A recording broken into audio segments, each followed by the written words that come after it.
Point of order, Dehenna Davison. Thank you, Mr. Speaker. Over the weekend on social media, I saw that a number of Labour members had the very good judgment to visit the beautiful Bishop Auckland constituency.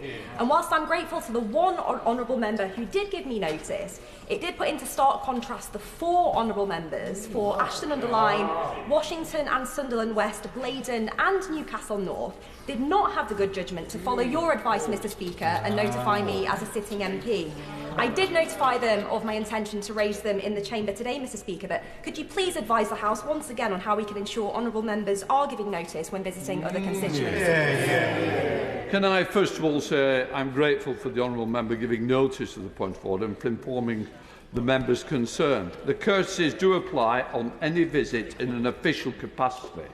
I know that election fever has taken over, but I will remind the House once again, as I said previously on the 29th of November and the 22nd of January, when a member intends to visit another constituency other than in a private capacity, they should make every reasonable effort to inform the member representing that constituency before they do so.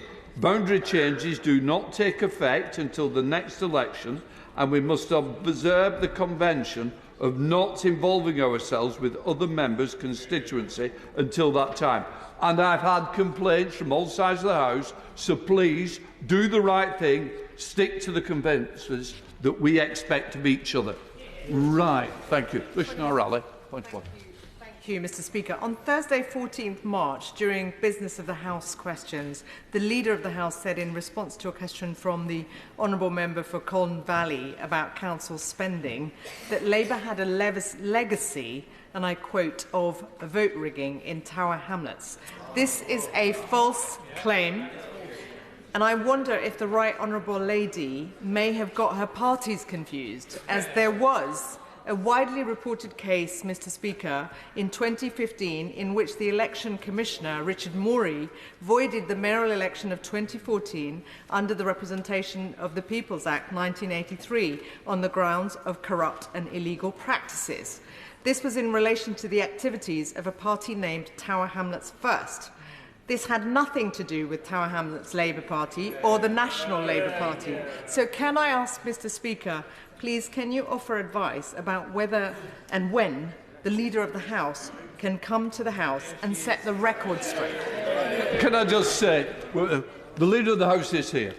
Leader. Thank you, Mr. Speaker. I take such matters extremely seriously, and in the past, when I have misspoken or got a fact wrong, I have corrected the record.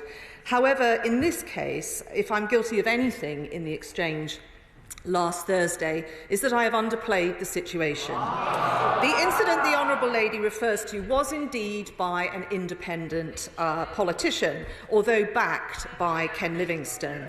However, in 2018, there were just that year alone, there were 40 new cases of corruption under the then Labour Mayor John Biggs.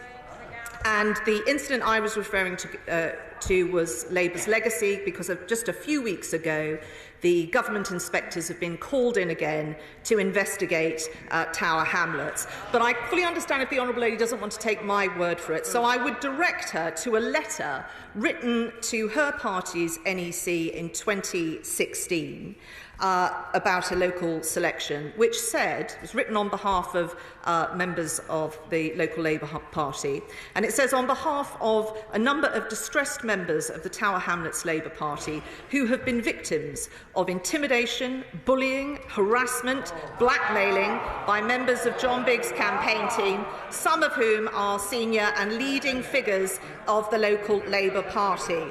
I would suggest if she looks up that letter and looks at the signatories on that letter, she may be more persuaded. That completes points of order. I will now call on the